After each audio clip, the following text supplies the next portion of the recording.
Is psychotherapy snobbish? Can psychotherapy be snobbish? That's a kind of a provocative title for this video, and I want to explain a little bit about what I mean by that. Not psychotherapists as an individual practitioners, but more of the field. Is our field a little bit snobbish? And I would argue most of the time, yes. And here's what I mean by that. I've recently completed some training for my licensure, and I have to do a certain number of continuing education units, and the training was okay. It was pretty good, and it was training to learn how to deal with trauma and work with trauma. And the presenter, who was very, very nice and knowledgeable, she presented a certain technique which I won't go into, and how it can be beneficial for working with clients who've been through traumatic events. And she kept saying, "Now, I want to caution you. You're getting trained to do this. You should only do this if you're trained. Only people who've really been trained to do this new cutting edge thing should be doing it."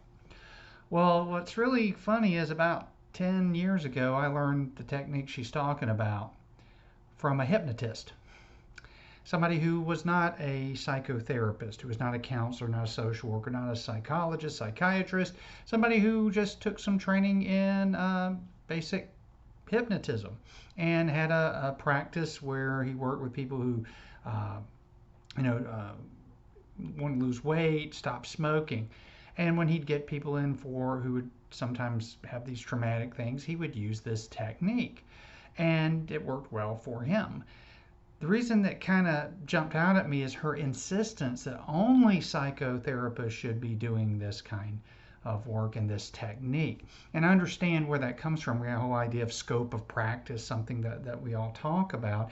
And then we have this idea that somehow our training elevates us to a level that we can do things that a lot of other people maybe who are not trained psychotherapists might not be able to do. Some cases that's probably true. In other cases, if you actually look at a lot of the research, sometimes training and level of training and amount of training have little bearing on outcomes. So find when I was thinking about this, how often, and this is myself included. I'm not picking on anybody else without including myself, because in the past I kind of had that.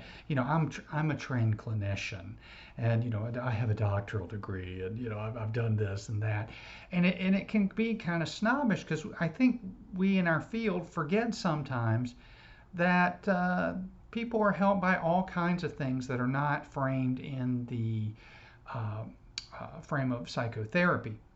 For example, um, how many people who have been anxious, depressed, grief-stricken have benefited from listening or watching Tony Robbins or Wayne Dyer or Deepak Chopra or any of these insert motivational, inspirational people? If they got benefit from that, then they were helped by it. It wouldn't be called psychotherapy. It would just be called help. I can remember one time talking with a colleague of mine who was talking about this person that he'd seen a little film, like a documentary about someone who had been suffering from depression for years, I mean, serious depression. And then he went to see a well-known televangelist, do the hands-on healing in front of the camera, of which I am incredibly skeptical of. But my colleague said that this person who was featured in the documentary had a profound event when he was pulled up on stage, and the preacher put the hands on him and all this, and kind of fell back, and then they followed up with apparently weeks or a couple of months later, and apparently there was significant improvement in this individual's life who apparently had been depressed for many years.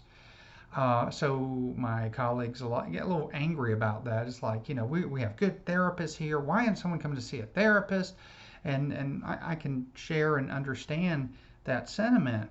But then my mind's going, okay, what happened? What can we learn from this televangelist to, maybe not to be hands-on healing, but what were those conditions that needed to be in place for that individual to have that profound change?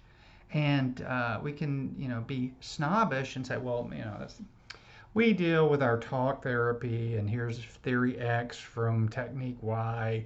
But maybe to broaden ourselves, stop being so snobbish about just because a psychotherapist didn't come up with something that it can't be useful.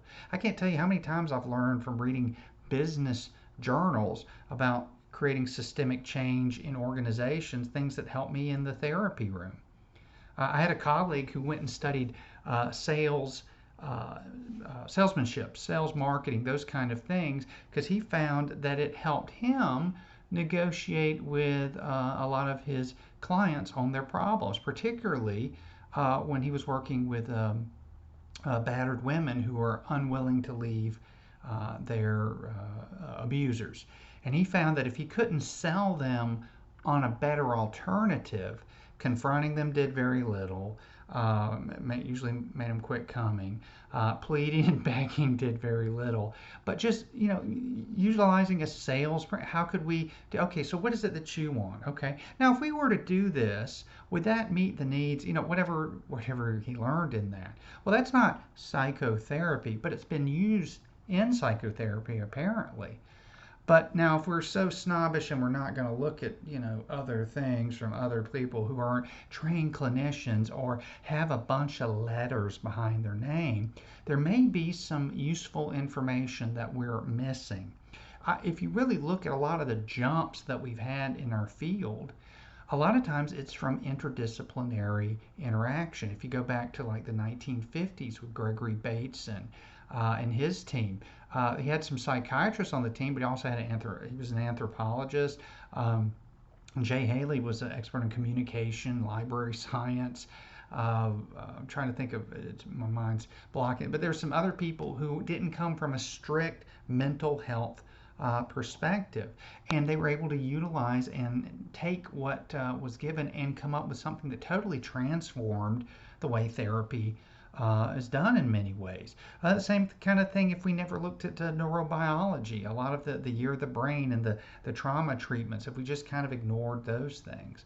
But I guess those are okay because they're kind of sciencey, but why not learn from a carny who tries to persuade people a certain way, if that would help you in working with your clients?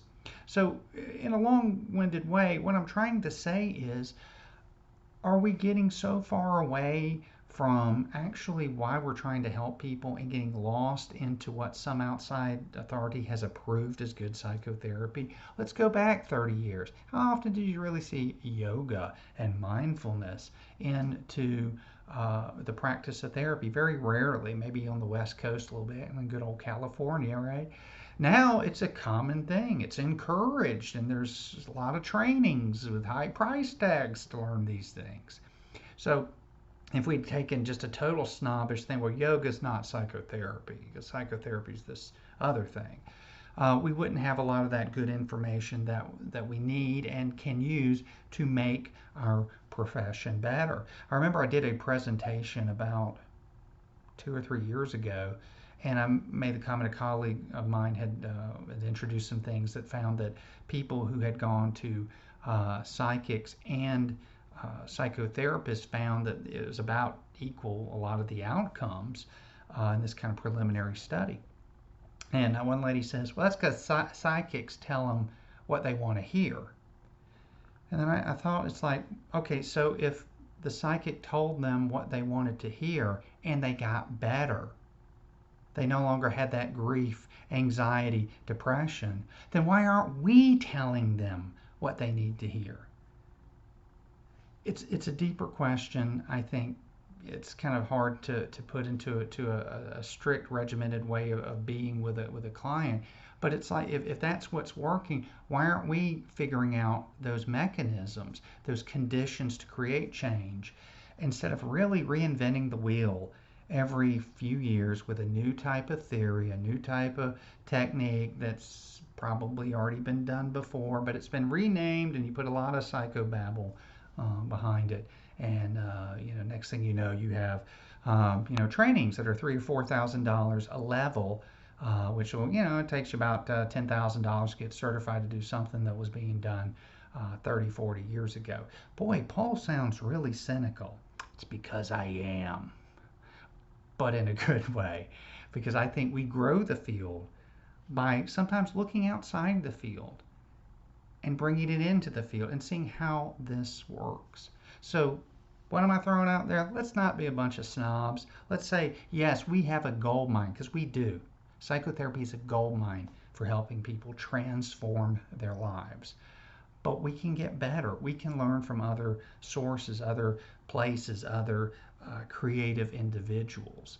So let's just stop being snobbish about it and just say what the heck. And if it doesn't work, guess what? Don't do it.